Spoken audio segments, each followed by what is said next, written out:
Series on the book of Mark. And so if you have a Bible or the church app, go ahead and turn to Mark chapter 2. We're going to pick up where we left off last week. Actually, we're going to cover a verse that we covered last week because it kind of leads into what we're going to talk about this week. And it's verse 22.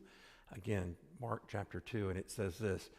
It's a very familiar verse. It says, "No one puts new wine into old wineskins, otherwise the wine will burst the skins, and the wine is lost, and the skins as well. But one puts new wine into fresh wineskins." Now, I mentioned last week that this verse is about faith. It doesn't jump out at you. It take you a minute maybe to get to it. But here's the deal. The Pharisees had taken what God intended to be a relational faith, and they made it into a religious faith. Let me explain. A religious faith is what you do. A relational faith is what Jesus did. That's the big difference. And there's like this huge, it's 180 degrees apart from one another. And here's the thing. Everyone gets to choose. Do you want to trust in yourself, or do you want to trust in Jesus? In this illustration of the wineskins, Jesus is saying, you can't merge the two. They're incompatible. They don't go together. That you can't make them fit together. He says if you try to merge them, he says it's going to be like putting new unfermented wine into an old wineskin. And as soon as the new wine begins to ferment and gas, the old wineskin would burst, and you would end up losing both wine and the wineskin. Listen, Jesus came to establish a new faith, not improve an old faith. He came, he said, you're a new creature in Christ. I said it a better way. Let's say it a better way. Jesus came to show the world what God had intended all along, a relational faith, not a religious faith.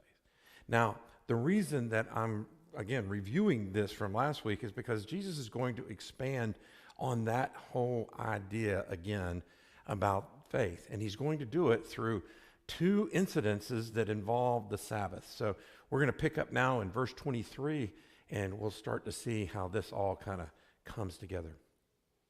"And it happened that he was passing through the grain fields on the Sabbath, and his disciples began to make their way along while picking the heads of grain." In other words, they were hungry. They needed something to eat.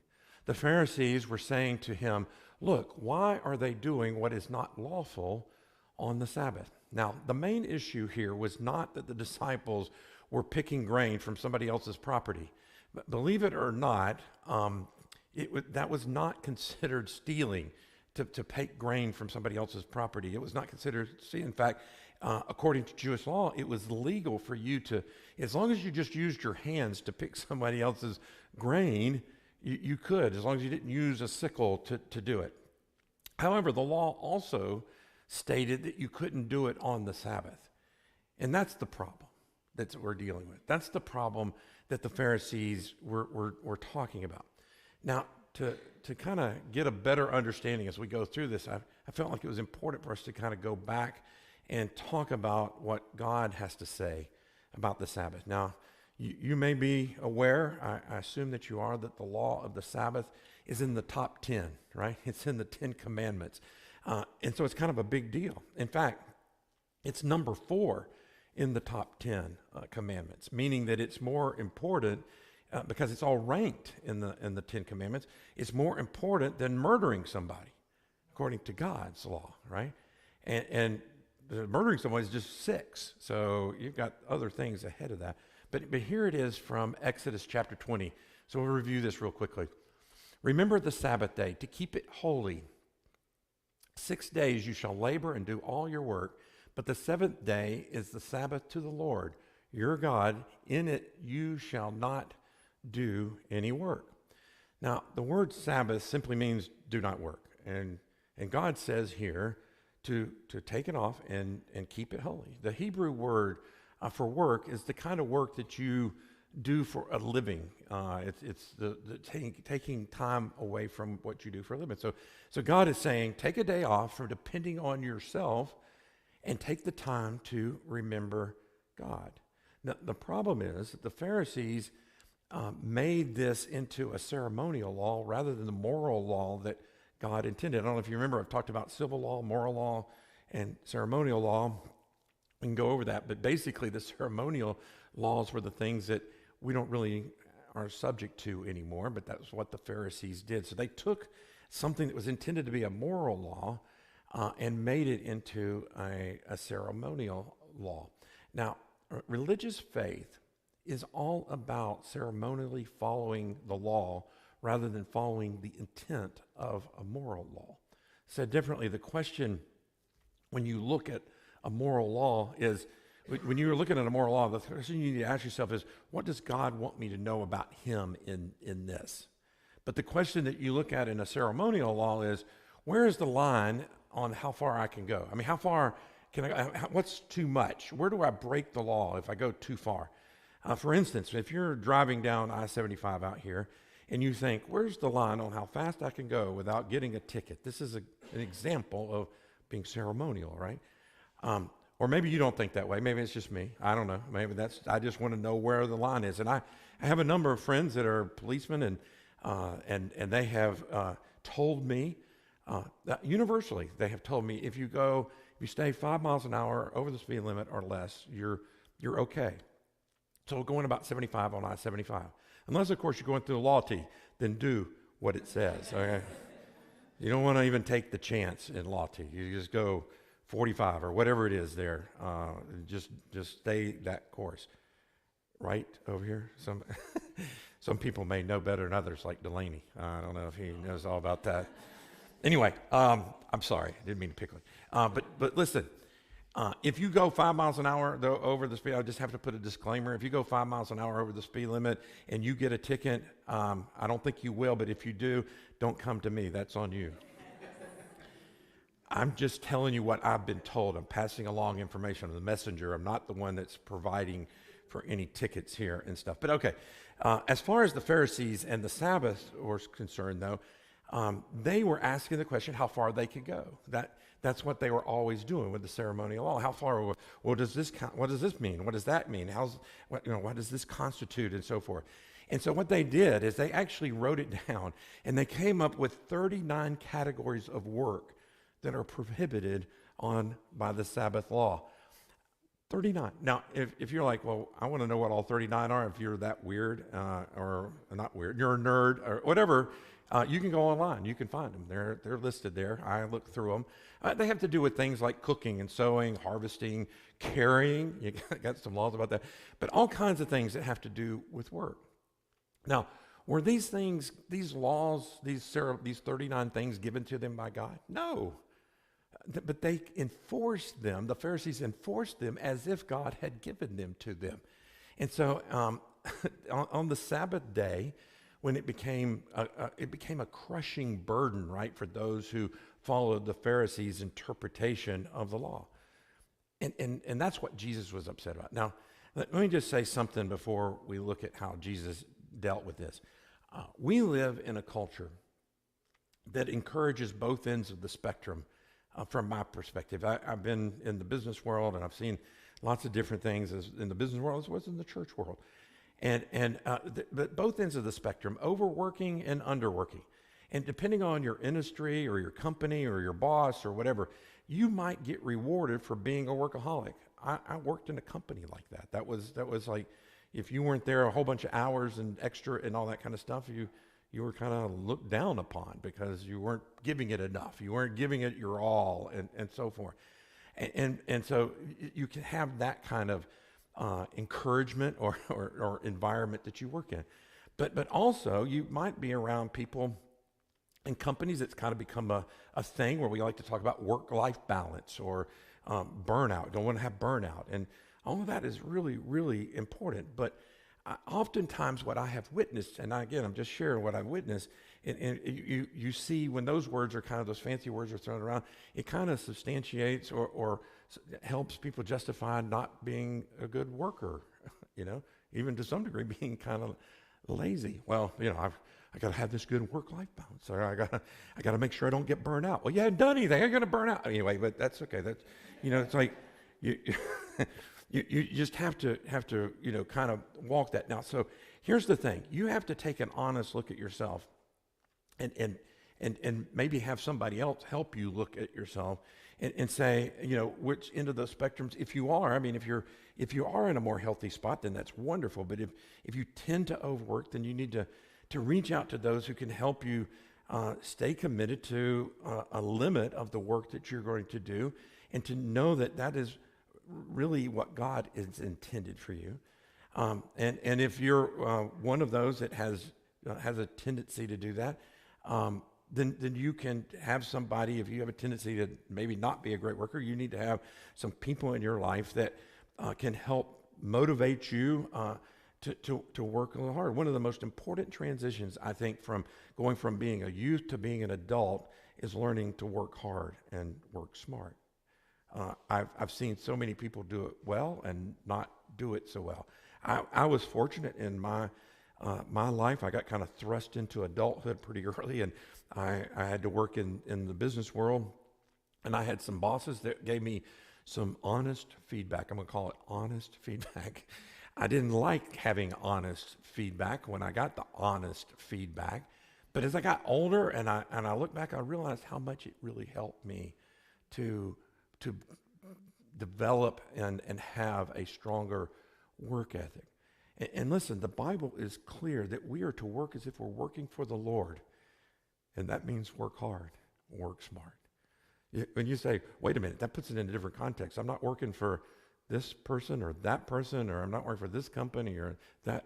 No, you're working for the Lord. And when you're working for the Lord, it makes a big difference on how you see that. So anyway, a little rabbit trail, but let's get back now to Mark chapter 2 and see what Jesus had to say to the Pharisees, picking up in verse 25. And Jesus said to them, have you never read what David did when he was in need and he and his companions became hungry? How he entered the house of God in the time of Abiathar, the high priest, and ate the consecrated bread, which is not lawful for anyone to eat except the priest. And he also gave it to those who were with him. Now you're going to notice Jesus kind of addresses them and answers them their questions with questions, which is kind of cool. But and we don't have time to dig into this particular passage. If you want to write this down, it's in 1 Samuel 21, what took place with David. But the Pharisees and even the Romans loved and respected David. I mean, he was the legendary king of Israel. He was the one that and so Jesus used him for a very good reason, that he would be somebody that everybody would look at. Oh, well, what David did, that's, this is Jesus talking. David would say, well, it's what Jesus did. That's really important. But Jesus uses David and says that. So Jesus, again, answering their question with a question, he made the argument that if David and his men who were not priests were permitted by the priests to eat the bread, the holy bread that was dedicated to the priests, then it was his right to permit his men who were hungry to eat the grain from the fields on the Sabbath. Now, a couple little interesting notes about this. The interesting thing that David broke the law of Moses that was given to him by God, and it's written in Leviticus 24 that the holy bread was only for the priests. And Jesus only broke the man-made laws of the Pharisees. That was not a law that was given to them by God. It was their law that they added on to the Sabbath. So basically, they tried to mess with Jesus. They're up against it. I mean, he's like going to come after him. And Jesus is challenging them to choose between David's practice and their complaint. And between human need and religious tradition. I want you to note, Jesus does not defend breaking the Sabbath. He's not at all saying that. He simply states that there is a more important principle at stake, which is human need. Listen, the bottom line is that God is always, always, always more concerned with meeting the needs of his people than he is with protecting religious traditions. Okay? You just have to kind of hold on to that. And the Pharisees had their priorities wrong. They were all about their traditions, regardless of what it meant. And it's the things that they did were so horrific and evil in the name of God. It's amazing. But anyway, check out what Jesus says next. Verse 27. Jesus said to them, the Sabbath was made for man and not man for the Sabbath. So the Son of Man is Lord even of the Sabbath. Now, isn't this wonderful? Jesus said the Sabbath was not created for its own sake, not just because God wanted to put a law out there. He gave that as a gift to mankind. God gave that as a gift to us. You see, the purpose of the Sabbath was not to be a burden to people. It was given to us for our own good, to provide rest from labor and an opportunity for worship. We sing this beautiful song here. Many of you know it, called The Blessing. And in that song, we belt out the verse, He is for you. He is for you. He is for you. And let me tell you, He is for you. God is for you. And so when He tells us things about the Sabbath and stuff, it is for you. It is not to be a burden for you. It is for you. God is for you. Matthew 11:28, many of you are familiar with this. Jesus said, "Come to me, all who are weary and heavy laden, and I will give you rest." To come to Him. Listen, this verse says the Sabbath was made for people. It does not say it was made for the Jews, or it was made for the people of the church, or it was made for any group. It was made for people, all people. And it was made for everyone. And this is so important. And we know this as we get older and stuff. Our bodies need rest. We need a day of rest. It is so important. So regardless of anybody's faith or anything else, the body is designed. God designed it to need rest. But in addition, now this is where it gets real important for us. In addition to our bodies needing rest on the Sabbath, check out what Jesus says next. He says He is the Lord of the Sabbath, meaning that we need the Sabbath for more than just our bodies. Real quick, let's just go back to Exodus 20 and look at the second part of the law that was given to Moses. In verse 11, it says, "For in 6 days the Lord made the heavens and the earth, the sea, and all that is in them, and rested on the seventh day. Therefore the Lord blessed the Sabbath day and made it holy." This says that God rests on the seventh day. Now here's the things. God didn't need to rest His body, right? He doesn't have a body. God is spirit. So He didn't need to rest His body, but He rested. This means that we need a Sabbath for more than just resting our body. You see, just not working can simply be kind of a selfish act for your body. And if that's the case, it does nothing for your soul. It does no rest for your soul. If all you're doing on your Sabbath is getting a pedicure and laying on the beach and sipping a pina colada, a virgin one, of course, if that's all you're doing, then you're just resting your body. And like Jesus said, that is important, but it's not all that is important. Again, in Matthew 11, Jesus said that when we go to Him, He will give us rest. And He's talking about our soul rest. As believers, our Sabbath is for both body and soul, not just our body. And one of the reasons that we have church on the Sabbath is so that we create space through worship and word to rest your soul. Now, there's more to talk about on the Sabbath, but I just want you to make sure you understand that how important the Sabbath is. But Jesus was challenging them and saying, you got to understand what was intended by the Sabbath, not just following your traditions. But then have another encounter, another incident. Now in chapter 3, picking up in verse 1. He says, He entered a synagogue, this is Jesus, entered a synagogue again, and a man was there whose hand was withered. And they were watching him closely to see if he would heal him on the Sabbath so that they might accuse him. Now, Mark does not specifically identify here who was watching Jesus, but we know in a few verses that it was the Pharisees. But Mark does say that these men were in the synagogue not to worship God. They weren't there because they came for what its purpose was, right? They didn't come to worship God. They came to spy on Jesus, to try to trap him and catch him doing what they said wasn't right. So they were looking, it says, they were looking for a reason to accuse Jesus. Now, the statement to see if he would heal him on the Sabbath makes it really clear. I love this. Makes it clear that the Pharisees were convinced that Jesus had the power to do this, to heal, right? To perform miracles. They knew it. That's why they were there. So the issue was not, could he heal them? The issue was, would he heal them? By the way, the rabbinic law allowed for healing on the Sabbath only in the event that life was actually in danger, which obviously wasn't the case in this case. Of course, Jesus could have waited a day to heal this man, but Jesus was making a point. And he used these two situations on the Sabbath to make this a point and challenge the religious traditions. So this happened in verse 3. He said to the man with the withered hand, "Get up and come forward." And he said to them, "Is it lawful?" He's looking at the Pharisees, right? He says, "Is it lawful to do good on the Sabbath or to do harm, to save a life or to kill?" But they kept silent.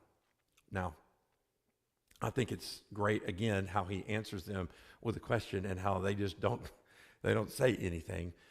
Jesus was fully aware that the Pharisees were watching. And so instead of, kind of quietly handling the situation or wait until the next day, he told the man, he said, come center stage. He wanted everybody in the synagogue to be able to see what he was about to do.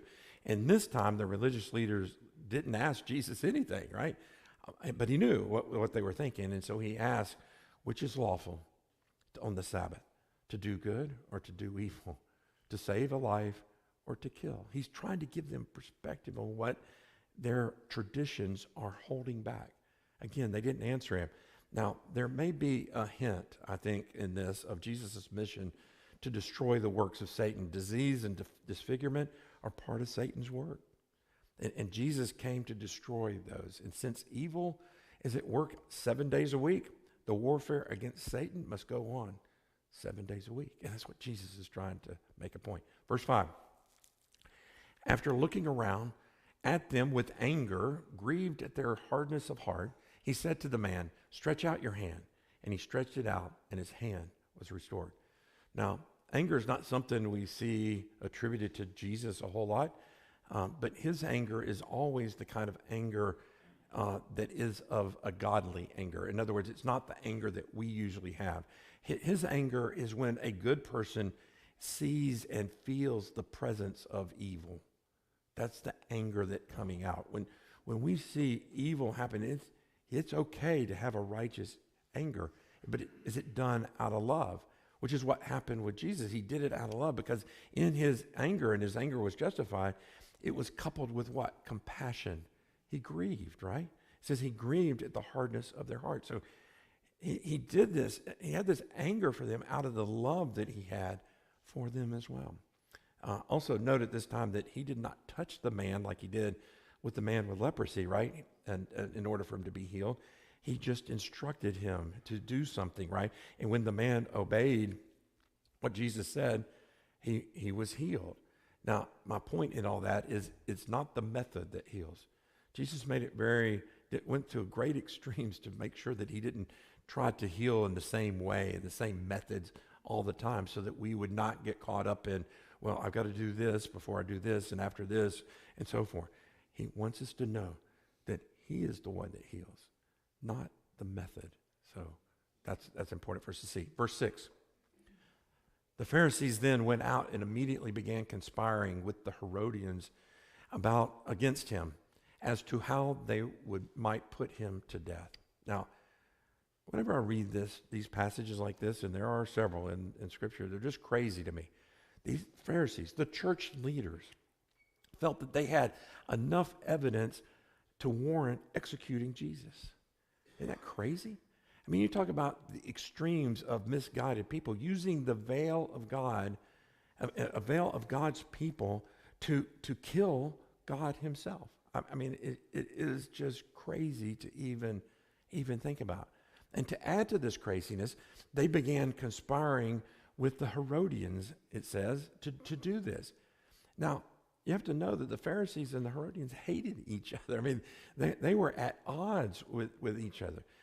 The Herodians were Jewish people who supported the Romans, probably made up of a bunch of tax collectors, which we've already encountered, the sinners and the tax collectors, right? Anyway, they were called Herodians because the Roman king of the region was King Herod. So they were loyal to him. But both of these groups now are joining together pretty early on in Jesus' ministry. He's still got a few years, but it's already beginning to join together against Jesus. And the reason is very simple. Both groups feared that Jesus might be undoing what they have. In other words, both of them had power and wealth, and they didn't want to lose what they had. They were trying to hold on to that, both groups. And so that's why they would join together. Now, I want to go back now to the very beginning when I opened up and I talked about Jesus said you can't put new wine in old wineskins. Both of these groups are the old wineskins, and Jesus is the new wine. And both of these groups are alive and well today. The current day Pharisees are all the religions who promote following their standards of behavior to obtain God's favor. I don't care what religion it is, you can name them all, go through them all. Buddhism, all of them. They're all about behavior. You've got to have certain behavior for God to give you his favor and stuff. They are people who think that they are better than other people because of their religious behavior, right? They think, I'm a better person because of this than the other people around me. Now, the current day Herodians are the secular people who believe that science has all the answers and that there's no need for God. There's no room for God. They're atheists, maybe slightly agnostic or whatever, but they don't believe in any of that. They believe that there's just this physical world, and they somehow or another have the faith to believe that it can all just happen miraculously out of nothing, that life somehow or another appeared. Even though time and time again they've tried to prove it, and they can't, but nevertheless they still hang on to that. But that's the current day Herodians. And so they are people who think that they're better than the people who think that they're better than people. That's the people that we're talking about. So you got the people who think they're better than people, and you got the people who think they're better than the people who think they're better than people. That's what we've got going on in this whole mixture and stuff. But listen, both religious faith and secular faith are all about saving yourself, having faith in yourself, trusting in yourself to be able to get by, to get whatever it is that you think life has for you. Jesus is all about having faith in him. He is the one who created all things. He is the one who controls all things. He is the only one worthy of our worship. Jesus, Jesus, Jesus. He